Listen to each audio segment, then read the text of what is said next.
Good day everyone, so here's a giant Gengar staring at you in its Pokemon costume, but what we're actually here for is the Evernight Ultimate 2 wireless controller by 8-Bit Dio. This is an official MiHoYo product, and it basically comes in its normal case, and then this is the outer casing or kind of like packaging for it. You can see here that there's obviously not much on it, just a bit of like the product information itself. Let's just get that into a bit of a good focus. So what you do have is a controller for Windows, Android. You've got a charging dock. You can also plug the controller in, 1000 hertz polling rate.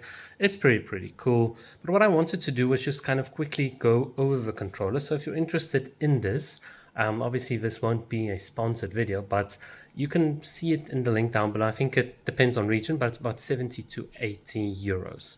So what do you get when you do buy this? Well, there is this beautiful little packaging, and at the top you can see there's March Ultimate. There's not much you can do with that, and then the controller itself is in here. Now, just to make life easy, I've already taken it out. So you can see this is the box that it comes in. Pretty nice, pretty sleek, very solid as well. So if you do travel with it, your controller is not going to get damaged. So the quality is definitely there.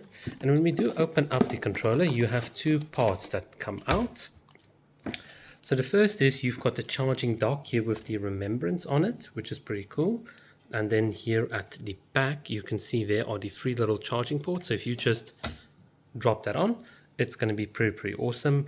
In terms of the controller itself, it's pretty high quality. I mean, the buttons and everything is pretty solid. You've got all these different components.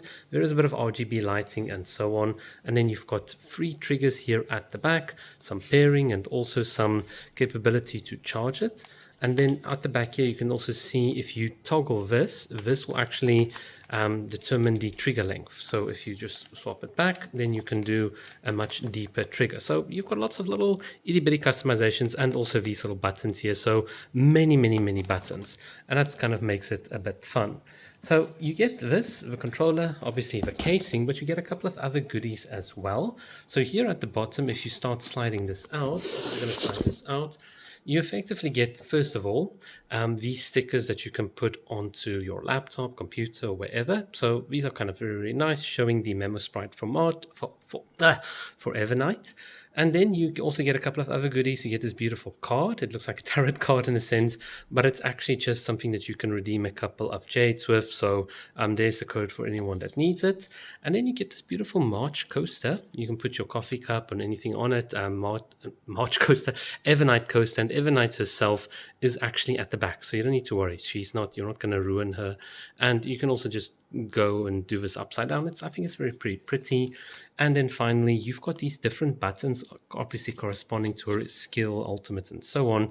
And these buttons, I call them buttons, but actually what they are is they're these little tags that you can put onto a controller itself. So you can customize the look of your controller. All right, that has pretty much been an overview of the controller itself. The only thing that happens if I actually plug it in is that you just have a bit of like RGB lighting and so on, but that is pretty much it. I think the controller itself has also got lots of high performance. The 1000 hertz polling rate just means that every millisecond this thing will pick up movement. So given the fact that you typically be playing at about, let's say at most 120 FPS in Honkai Star Rail, and that Honkai Star Rail is not really that much of an action game.